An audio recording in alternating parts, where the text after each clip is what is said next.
नमस्कार दोस्तों, मैं मुकेश दक्ष स्वागत करता हूं आपका आपके इस YouTube channel the story tube में। आज फिर आपके सामने हाजिर हूं बेहद ही हैरान करने वाला एक किस्सा लेकर। क्या ऐसा हो सकता है कि अपने ही घर वालों को मारने के लिए कोई 1-2 महीने से प्लानिंग कर रहा हो, गूगल पर सर्च किया हो कि परिवार को मारने पर स्वर्ग मिलेगा या नर्क, और खुद के मरने से पहले पता लगाए कि मेरी बीवी को कितनी पेंशन मिलेगी। जी हाँ, ये कहानी है जोधपुर के लोहावट में रहने वाले शंकर लाल की, जिसने 3 नवंबर को माँ बाप और 2 बेटों की कत्ल करने के बाद खुदकुशी कर ली। शंकर लाल सितंबर से ही प्लानिंग कर रहा था कि परिवार को कैसे मारना है। पुलिस ने जब शंकर लाल के मोबाइल की हिस्ट्री खंगाली तो पुलिस भी चौंक गई। मर्डर और उसके तरीकों के अलावा भी कई ऐसी चीजें सर्च की थी उसने, जिन्हें देखकर पुलिस हैरान हो गई। शंकर लाल को अफीम का नशा ज्यादा होने लगा था। उसे सनक चल गई थी कि परिवार को ठिकाने लगाना है। पत्नी से अनबन भी होने लगी क्योंकि वह बार बार टोकती थी। उसका परिवार भी उसे टोकता था, जिससे वो काफी परेशान हो चुका था।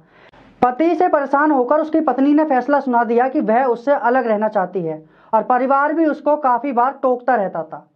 अफीम के नशे की इसी सनक से वह सितंबर से ही मर्डर की प्लानिंग करने लगा। उसने सावधान इंडिया और क्राइम पेट्रोल की क्राइम सीरीज देखना शुरू कर दिया और उनसे रोज कुछ ना कुछ सीखता रहता था। सितंबर और अक्टूबर में शंकर लाल ने गूगल पर मर्डर की प्लानिंग, नींद की गोलियां और जहर को लेकर भी कई बार सर्च किया था। उसने सर्च किया कि मर्डर कैसे करें, नींद की गोलियों से असर कैसे होगा और कितना होगा। इसके बाद 3 नवंबर गुरुवार को माँ बाप और 2 बेटों को उसने मार डाला। शंकर ने ठान लिया था कि उसे अपने परिवार को ठिकाने लगाना है। वह डर भी रहा था कि हत्या के बाद क्या होगा। उसने गूगल पर सर्च करना शुरू किया कि परिवार को मारने पर क्या उन्हें स्वर्ग मिलेगा, क्या वो खुद नरक में जाएगा या स्वर्ग में जाएगा। परिवार को मारने का शंकर ने सोच लिया था कि उन्हें पहले नींद की गोलियां देनी है और फिर जहर भी देना है। सर्च किया कि सबसे अच्छी नींद की गोली कौन सी है। इसके साथ ही जानकारी जुटाई कि सबसे अच्छा जहर कौन सा है। इन नींद की गोलियों और असरदार जहर को लेकर कई जानकारी भी उसने इंटरनेट से जुटाई थी। यह कैसे और कब तक असरदार होगा, इस बात का भी उसने पता लगाया था। आरोपी ने 14 सितंबर से ही फेसबुक के साथ इंटरनेट और अन्य प्लेटफॉर्म पर क्राइम सीरीज देखनी शुरू कर दी थी। उसने यूट्यूब पर भी काफी सारी मर्डर मिस्ट्री स्टोरी देखनी शुरू कर दी थी। शुरुआती दिनों में क्राइम पेट्रोल के 3 से 4 सीरीज देखने के बाद उसने प्लान बनाना शुरू कर दिया। इसके बाद वह कई सीरीज देखने लग गया। जैसे जैसे सीरीज में उसे मर्डर करने के आइडिया मिलते रहे, वह अपना प्लान आगे बढ़ाता रहा। परिवार को नींद की गोली देकर मारना और हौद यानी कि पानी की टंकी में जहर मिलाना भी इसी प्लान का हिस्सा था।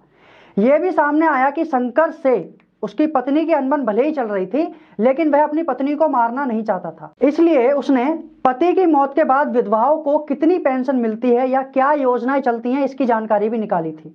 इसके साथ ही शंकर लाल ने सर्च किया था कि परिवार की मौत के बाद सरकार क्या आर्थिक सहायता देती है, उसके मरने के बाद पत्नी को विधवा पेंशन योजना के तहत कितने रुपए मिलेंगे। शंकर की भाभी ने पुलिस को बताया कि बुधवार रात को आरोपी ने यानी कि शंकर लाल ने परिवार के सभी लोगों को 22 नींद की गोलियां दी थी। शंकर ने परिवार को बोला कि सभी खेत में दिन भर काम करते हैं, इसलिए थक जाते हैं, ये गोलियां खाने से नींद अच्छी आएगी। गुरुवार को भी सभी को शिकंजी में 3-3 नींद की गोलियां डालकर दी। शंकर लाल ने 3 नवंबर की शाम पहले अपने पिता सोनाराम पर कुल्हाड़ी से हमला कर उनको घायल कर दिया और फिर वहां से भाग गया। सोनाराम को घायल देख कुछ लोगों ने उन्हें अस्पताल पहुंचाया, जहां देर रात इलाज के दौरान उनकी मौत हो गई। शंकर ने घर में बाकी परिजन के खाने में नींद की गोलियां मिला दी और सभी बेहोश हो गए। जैसे ही सब बेहोश हुए तो उसने सबसे पहले अपनी मां चंपा को घर में बनी पानी की टंकी में फेंक दिया था। आपको बता दें कि पानी की टंकी में भी उसने जहर घोल रखा था। उसका बेटा लक्ष्मण भी वहीं सो रहा था, उसे भी टंकी में उसने फेंक दिया। शंकर का छोटा बेटा दिनेश अपनी मां के पास सो रहा था, तो करीब सुबह 5 बजे उसे भी उसने उठा करके टंकी में फेंक दिया था। इसके बाद खुद मामा के यहाँ बनी टंकी में जाकर के कूद गया। इस कहानी को सुनाने का उद्देश्य किसी की भावनाओं को ठेस पहुंचाना नहीं है। अगर यदि किसी की भावनाओं को हमने आहत किया है तो हम क्षमा प्रार्थी हैं।